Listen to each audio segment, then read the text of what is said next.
The first book of Moses, commonly called Genesis. Chapter 2. And the heaven and the earth and all things in them were complete. And on the seventh day God came to the end of all his work, and on the seventh day he took his rest from all the work which he had done. And God gave his blessing to the seventh day and made it holy, because on that day he took his rest from all the work which he had made and done. These are the generations of the heaven and the earth when they were made. And the day when the Lord God made earth and heaven, there were no plants of the field on the earth, and no grass had come up. For the Lord God had not sent rain on the earth, and there was no man to do work on the land.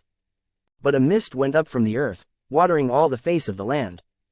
And the Lord God made man from the dust of the earth, breathing into him the breath of life, and man became a living soul. And the Lord God made a garden in the east, in Eden, and there he put the man whom he had made. And out of the earth the Lord made every tree to come, delighting the eye and good for food, and in the middle of the garden, the tree of life and the tree of the knowledge of good and evil. And a river went out of Eden giving water to the garden, and from there it was parted and became 4 streams. The name of the first is Pishon, which goes round about all the land of Havilah where there is gold. And the gold of that land is good, there is bdellium and the onyx stone. And the name of the second river is Gihon. This river goes round all the land of Cush. And the name of the third river is Tigris, which goes to the east of Assyria. And the fourth river is Euphrates.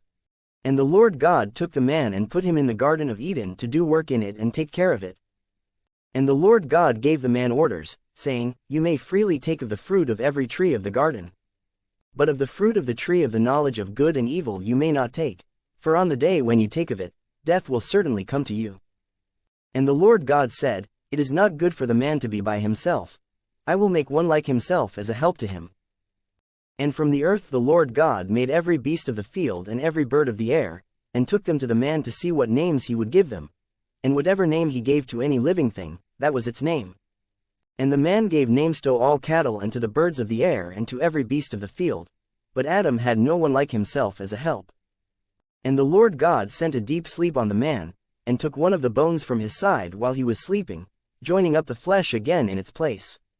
And the bone which the Lord God had taken from the man he made into a woman, and took her to the man. For this cause will a man go away from his father and his mother and be joined to his wife, and they will be one flesh. And the man and his wife were without clothing, and they had no sense of shame.